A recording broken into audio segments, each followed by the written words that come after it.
اعوذ باللہ من الشیطان الرجیم بسم اللہ الرحمن الرحیم شہر رمضان الذی انزل فیہ القرآن۔ آج کی مناسبت سے آج ماہ مبارک رمضان کا چاند نظر آ گیا ہے، تو اس مبارک موقع پر میں تمام عالم اسلام کو مبارکباد پیش کرتا ہوں اور اللہ تعالیٰ سے دست بدعا ہوں کہ اللہ تعالیٰ ہمیں اس ماہ کی قدر کرنے کی توفیق عطا فرمائے۔ یہ مہینہ رمضان کا مہینہ قرآن کے ساتھ منسوب ہے، نزول قرآن کے ساتھ منسوب ہے۔ اس مہینے کی ایک رات جو ہے 1000 سال کی عبادت سے افضل ہے، اسی لیے اس مہینے کی قدر کی جائے اور اس مہینے کا خصوصی احترام کیا جائے، اس کے اندر خصوصی اہتمام کیا جائے۔ یہاں پر ایک چیز میں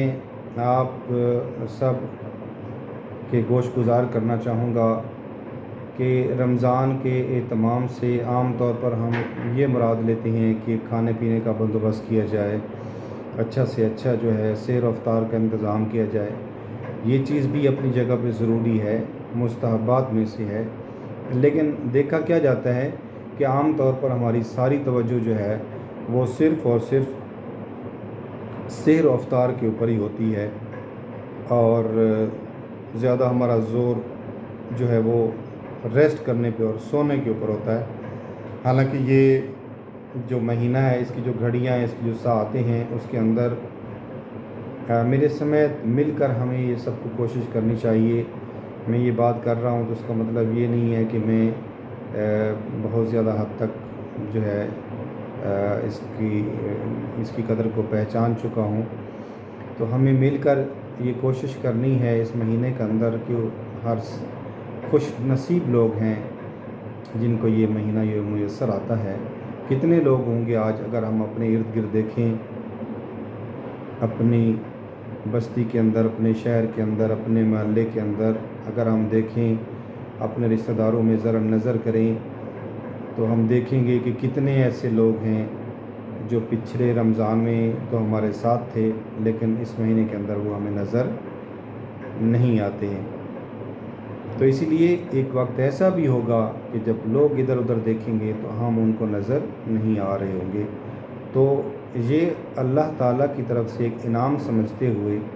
کہ اللہ تعالیٰ نے ہمیں پھر ایک دفعہ موقع دیا ہے کہ ہم اپنی گناہوں کو بخشوا سکیں اور زیادہ سے زیادہ عبادت انجام دے سکیں، قرآن مجید کی تلاوت کر سکیں۔ یہاں پر ایک چیز اور جس کی طرف میں توجہ مبذول کرانا چاہوں گا وہ قرآن مجید کے ساتھ اپنا رابطہ استوار کرنے کی بات ہے۔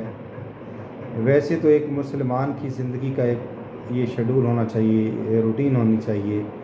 کہ قرآن اس کی زندگی کا لازمی جز ہونا چاہیے۔ جیسے ایک پریکٹیکل مسلم جو ہے وہ جیسے نماز کو نہیں چھوڑتا، تو اسی طرح اس کو تلاوت کلام پاک کو بھی نہیں چھوڑنا چاہیے۔ اچھا، تلاوت سے میری مراد صرف یہ نہیں ہے کہ جی عربی متن کا جو ہے اس کی تلاوت کی جائے، اس کی بھی اپنی اہمیت ہے، اس کا بھی ثواب اپنی جگہ پہ مسلم ہے، اس سے انکار نہیں ہے،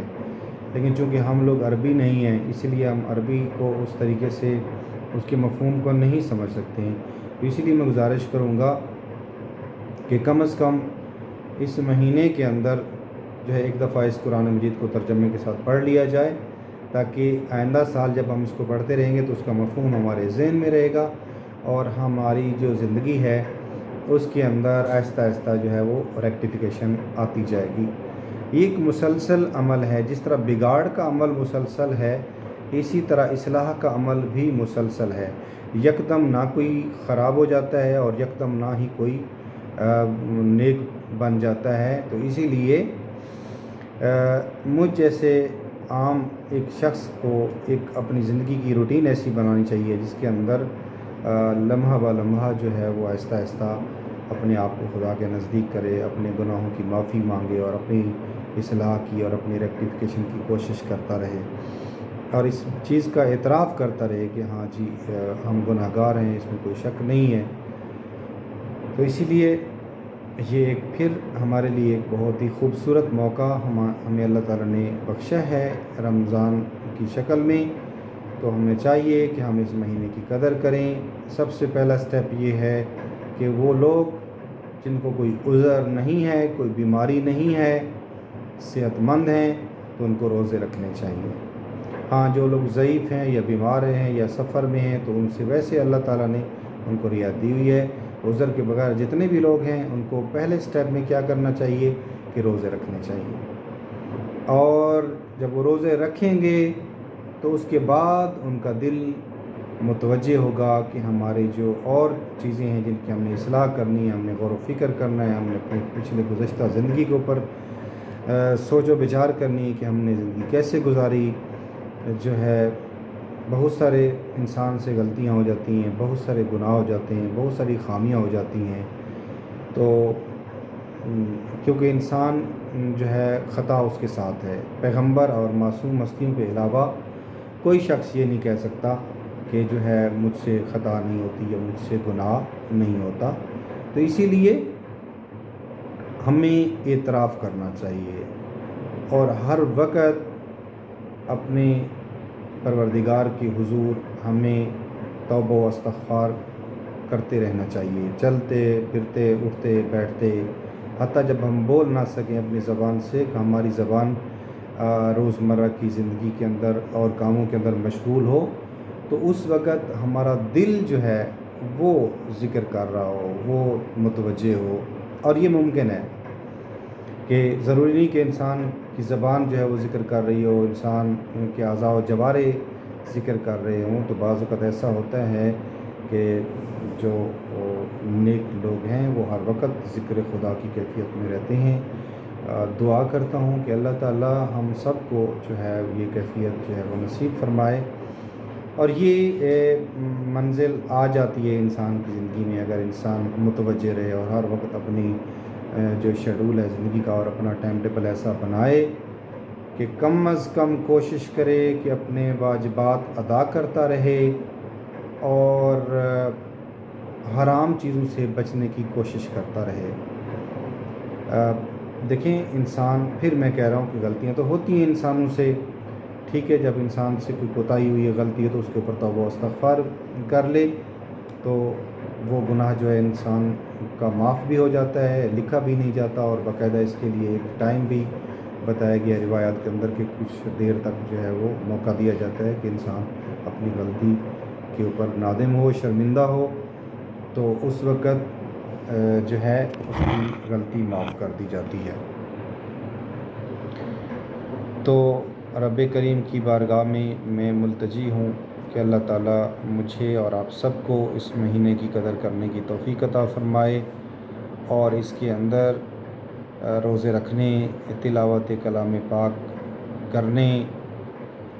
صدقہ و خیرات کرنے اور صلہ رحمی کرنے کی توفیق عطا فرمائے۔ اور یہ جو مہینہ ہے اس کے اندر جو ہے ہمیں کوشش کرنی چاہیے کہ جو لوگ ہم سے ناراض ہیں، ٹھیک ہے، اس کے اندر اگر ہماری غلطی نہیں بھی ہے تب بھی ہمیں کوشش کرنی چاہیے کہ ہم ان کے ساتھ جو ہے اپنا رابطہ استوار کرنا چاہیے۔ تو میں بھی اس ویڈیو کے توسط سے ان تمام لوگوں سے جو میری یہ ویڈیو دیکھ رہے ہیں، اگر ان کو مجھ سے کوئی ناراضگی ہے، مجھ سے کوئی گلہ شکوہ ہے، تو وہ میں ان سے بھی التجا کرتا ہوں کہ وہ مجھ سے معاف کر دیں گے، درگزر کریں گے اور مجھ سے راضی ہو جائیں گے۔ اللہ تعالیٰ ہم سب کو جو ہے اللہ تعالیٰ ہم سب سے راضی ہو جائے، اور جب ہم انسان ایک دوسرے کو معاف کر دیتے ہیں تو اللہ تعالیٰ بھی ہمیں معاف کر دیتا ہے۔ کرو مہربانی تو تم اہل زمیں پر، خدا مہرباں ہوگا عرش بری پر۔ السلام علیکم ورحمۃ اللہ وبرکاتہ۔